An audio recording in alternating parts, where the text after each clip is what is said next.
नमस्कार, सुप्रभात। आप सभी को स्वागत करता हूं हमारे यूट्यूब चैनल हिंदी प्लेटफॉर्म पर। अगर अभी तक आप लोग इस चैनल को सब्सक्राइब नहीं किए हैं तो सब्सक्राइब कर लीजिए, लाइक, कमेंट और शेयर करिए ताकि अधिक से अधिक लोगों के पास तक ये वीडियो, ये बातें पहुंच सके। तो आज हम बात करने वाले हैं अपने क्लास 9th हिंदी बी काव्यखंड चैप्टर 2 रहीम के दोहे, जिसमें सारी जानकारी आपको मिलेगी रहीम के बारे में और रहीम के नीतिपरक दोहे के बारे में कि दोहे के माध्यम से रहीम क्या हम लोग के बीच तक संदेश देना चाहते हैं।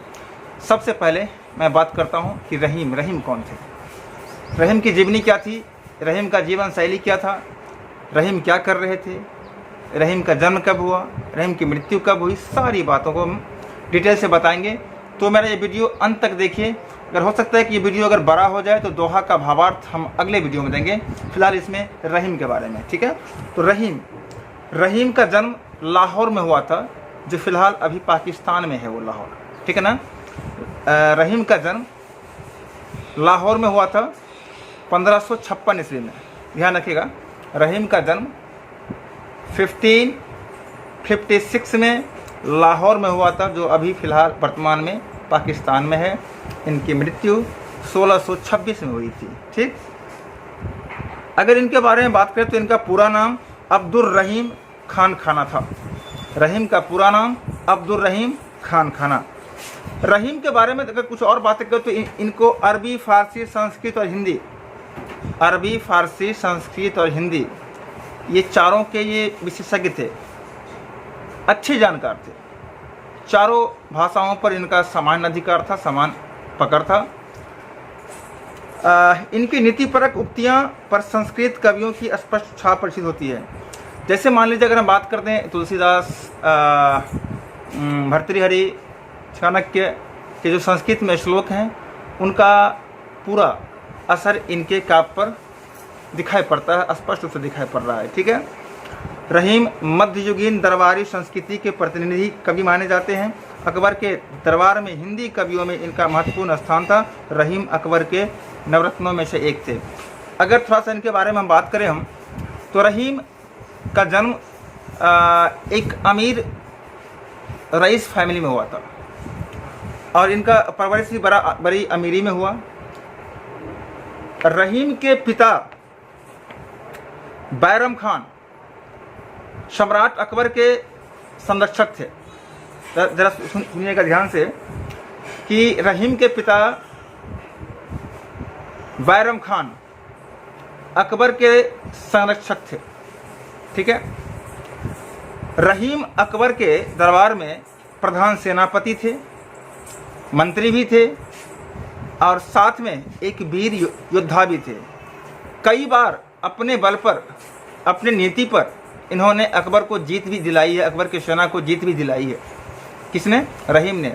जिस पर अकबर खुश होकर के कई जागीर इनके हवाले कर दिया, यानी दान में दिया, खुश होकर के दिया, तोहफे के रूप में दिया, ठीक है। रहीम को अकबर के नवरत्नों में से प्रमुख स्थान प्राप्त था। कवि भी थे, योद्धा भी थे, मंत्री भी थे और प्रधान सेनापति भी थे रहीम। कहाँ पर? अकबर के दरबार में, ठीक है। अकबर दान पुण्य करने में बड़ा ही निपुण था। अकबर अपने जिंदगी में जो भी जागीर कमाया वो जाति पाति को देखे बिना, हिंदू मुसलमान इत्यादि को देखे बिना, सबको सर नीचे करके, आंख झुका करके, हाथ ऊपर करके दान किया। इस पर एक तुलसीदास ने एक प्रश्न भी किया था इनसे कि ऐसी देनी देन जो कित सीखे हो देन, ऐसी देनी देन जो कित सीखे हो देन, ज्यों ज्यों कर ऊंचे भयो त्यों त्यों नीचे नैन। यानी तुम ऐसे दान पुण्य करते हो, तुमने कहाँ से सीखा कि जो दान देने के तेरे हाथ ऊपर उठते हैं तो तेरे नैन नीचे हो जाते हैं, ऐसा क्यों? ये कौन सा दान देने की क्रिया है, ज़रा मुझे समझाओ। इस पर रहीम ने इसका उत्तर देते हुए कहा कि देनहार कोई और है, या सुनिएगा कि देनहार कोई और है जो भेजता है दिन रैन, देनहार कोई और है जो भेजता है दिन रैन, लोग भ्रम मुझ पे करे। कितने बड़े महान थे। कि लोग भ्रम मुझ पे करे तासो नीचो नैन। देने वाले तो कोई और है, मैं तो बस यहाँ निमित्त मात्र हूँ। लेकिन लोग ये सोचते हैं कि मैं उसे दान कर रहा हूँ, तो शर्म से मेरी आंखें झुक जाती हैं। इनके दोहे अमीरी और गरीब, इनका काव्य जो है अमीरी और गरीबी दोनों को देखा है। हुआ एक बार क्यों? क्योंकि हर एक युग में, हर एक समाज में कुछ न कुछ दूसरों के प्रति एक द्वेष भावना रखने वाले होते हैं। ऐसे ही रहीम के साथ में कुछ ऐसा ही हुआ। जब रहीम का स्थान बहुत ही ऊंचा हो गया अकबर के दरबार में, तो कुछ उनके प्रतिद्वंदी इनके पीछे लग गए और रहीम पर कुछ आरोप लग गया, जिस कारण से सारे जागीर को छीन लिया और रहीम को दरबार से निकाल दिया गया। उस समय सारा कुछ परित्याग करके रहीम फकीर बन गया। फकीर बन गए, जिसे आप महात्मा कर सकते हो, महात्मा बन गए। और बस दोहा लिखना, भक्ति भाव करना ही इनका मूल कर्तव्य, मूल कर्म बन गया। ठीक है। तो रहीम का जो काव्य है वो अमीरी और गरीबी दोनों को संबोधित करता है। अमीरी में भी इन्होंने लिखा और गरीबी में भी लिखा इन्होंने। ठीक है। तो मैं आशा करता हूँ कि रहीम के बारे में आपने पूरी जानकारी प्राप्त कर ली होगी। और भी कुछ बातें हैं कि रहीम के काव्य का मुख्य विषय श्रृंगार, नीति और भक्ति है। श्रृंगार, प्रेम और बिछुड़ना, है ना, संबंध जोड़ना और अलग होना श्रृंगार का है। संयोग और वियोग श्रृंगार दो होती है। और इसके बाद नीति और भक्ति, भक्ति तो है ही, और नीति। हमारे समाज में कुछ मूल्य होते हैं, नैतिक मूल्य होते हैं, जिसके संबोधित इनके काव्य, सारे काव्य इनके संबोधित किए गए समाज के प्रति, समाज को चेतना जगाने के लिए, है ना। जो नीति परक मूल्य इन्होंने, नीति परक दोहे इन्होंने दिया है हमें, उससे हमें बहुत कुछ सीखने को मिलता है। रहीम बहुत ही लोकप्रिय कवि थे। ये रश खान, तुलसी इत्यादि के समकालीन थे ये, है ना। इनके दोहे सर्वसाधारण को आसानी से याद हो जाते हैं। इनके दोहे एकदम साधारण भाषा में लिखी होती है, जो किसी भी व्यक्ति को आसानी से समझ में आ जाए। राइट। इनके नीति परक दोहे ज़्यादा ही कुछ प्रचलित हैं, क्योंकि नीति परक दोहे के बारे में मैंने अभी जस्ट आपको बताया है। ठीक है। जिसमें दैनिक जीवन के दृष्टांत देकर कवि उन्हें सहज, सरल और बोधगम्य बना दिया है। एक उनके दोहे में, दोहे पढ़ने के बाद जीवन पर क्या असर पड़ता है ना। एक जीवन को सरल और सुखमय बनाने के लिए, एक जीवन पर गहरा असर डालने के लिए इनके दोहे को एक दवा माना गया है, जो अगर मनुष्य उसको जीवन में अपने उतार ले तो शायद जीवन सफल हो जाए। रहीम को अवधी और ब्रज दोनों भाषाओं पर समान अधिकार था। इन्हें ब्रज भाषा और अवधी भाषा दोनों में इनके दोहे पठित है, और दोनों भाषाओं के पर ये समान अधिकार रखते थे। कौन? अब्दुल रहीम खान खाना। इन्होंने अपने काव्य में प्रभावपूर्ण भाषा का प्रयोग किया है। अगर भाषा की बात करें तो मैंने पहले ही कह दिया है कि भाषाओं के बारे में, इनकी भाषा इतनी सरल और सहज होती है कि किसी के भी समझ में आसानी से आ जाए। इनकी प्रमुख कुछ रचनाएं हैं, जैसे रहीम सतसई, श्रृंगार सतसई। ध्यान सुनिएगा इनकी रचना के बारे में। रहीम सतसई, श्रृंगार सतसई, मदनाष्टक, रास पंचाध्यायी, रहीम रत्नावली, बरुवई, भाषिक भेद वर्णन, ये सभी इनकी रचना है। और इन सभी रचनाओं को एक रहीम ग्रंथावली में समाहित कर दिया गया है। सबको एक ही ग्रंथ में समाहित कर दिया गया है। उस ग्रंथ का नाम क्या है? रहीम ग्रंथावली। राइट। जो हम लोग दोहे आगे जो जानने वाले हैं उसके बारे में थोड़ा सा जानने की, क्या जानना है उसमें, तो प्रस्तुत पाठ में रहीम के नीतिपरक दोहे दिए गए हैं। ये दोहे जहां एक और पाठक औरों के साथ कैसा बर्ताव करना चाहिए इसकी शिक्षा देते हैं। स्वाभाविक सी बात है, किसी भी किताबी भाषा को अगर हम अपने जीवन में उतार लें तो हमारा जीवन सफल हो जाएगा, परंतु हम ऐसा नहीं करते हैं। इसलिए नहीं करते हैं कि उसे बस केवल किताबी ज्ञान समझकर वहीं तक छोड़ देते हैं। ये गलत है। हमें किताब की जो अध्ययन करते हैं उसका ज्ञान हमें अपने जीवन में उतारना चाहिए।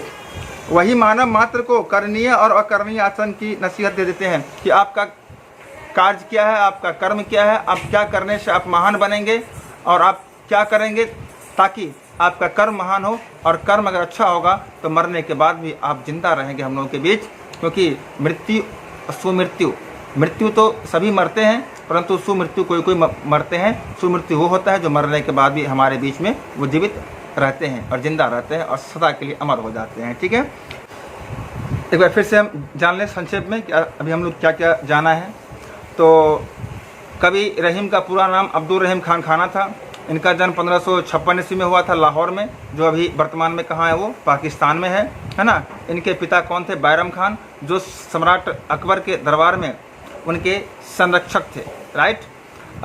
रहीम अकबर के प्रधान सेनापति थे, कवि भी थे, उनके दरबार में मंत्री भी थे और साथ साथ एक वीर योद्धा भी थे, जिन्होंने अपने बल पर के युद्ध पर विजय प्राप्त भी किए हैं, ठीक है। रहीम को अकबर के नवरत्नों में से सबसे प्रमुख स्थान प्राप्त था, यानी अकबर के नवरत्नों में से एक रहीम भी थे, जिसमें सबसे मुख्य अर्थात प्रमुख थे। रहीम की मृत्यु 1627 में हुई थी। कवि रहीम अत्यंत लोकप्रिय कवि थे। उनके द्वारा रचित दोहे सर्वसाधारण की जुबान पर रहते हैं, सभी लोगों की जुबान पर रहते हैं, चाहे वो छोटे बड़े, ऊंचे नीचे, अमीर गरीब, मूर्ख विद्वान, सभी की जुबान पर रहता है, क्योंकि इनकी भाषा शैली बहुत ही सहज और सरल होता है। इसीलिए इनके नीति के दोहे बहुत ही प्रचलित हैं। इन्होंने लोक जीवन से दृष्टांत देकर अपने दोहे को जीवंत और सहज बना दिया है, ठीक है। इनके दोहे में भक्ति, श्रृंगार एवं शांत रस की व्यंजना हुई है। ये सभी रसों का सम्मिश्रण इनके दोहे में देखने को मिलता है, जिससे दोहे की सुंदरता और भी बढ़ जाती है और सुनने में और उसकी परख करने में दोनों में ही आनंद की महसूस होती है। रहीम की सरल भाषा प्रयोग अपने काव्यों में ये बहुत ही उच्च स्तरीय बात है। इनकी भाषा में हिंदी, संस्कृत, अरबी, फारसी, तुर्की आदि भाषाओं के शब्द विद्यमान हैं। इसे आपको मैंने पहले ही बता दिया है। रहीम ने दोहा, सवैया, कबीर, सोरठा, बरवई आदि छंदों में अपनी रचनाएं की है।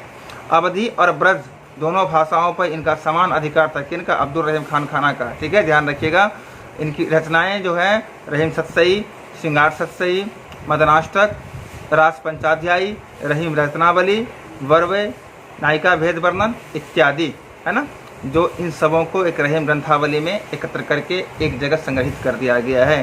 तो आपने इस रहीम के बारे में इतनी जानकारी प्राप्त की। अब मैं फिर से चाहूँगा, अगर ये वीडियो अच्छा लगा हो, आपको मेरी बातें अच्छी लगी हो, और अगर अब अभी तक हमारे चैनल को सब्सक्राइब नहीं किया तो प्लीज़ सब्सक्राइब कर दीजिए, लाइक कर दीजिए और अधिक से अधिक शेयर करिए। और कुछ बात अगर आपको चोरी हो तो कमेंट बॉक्स में लिख करके ज़रूर भेजिए, मैं आपका हर एक समस्या का समाधान करूँगा। फिर मिलते हैं अगले वीडियो में रहीम के दोहे के साथ। ओके, तब तक के लिए थैंक यू, बाय बाय।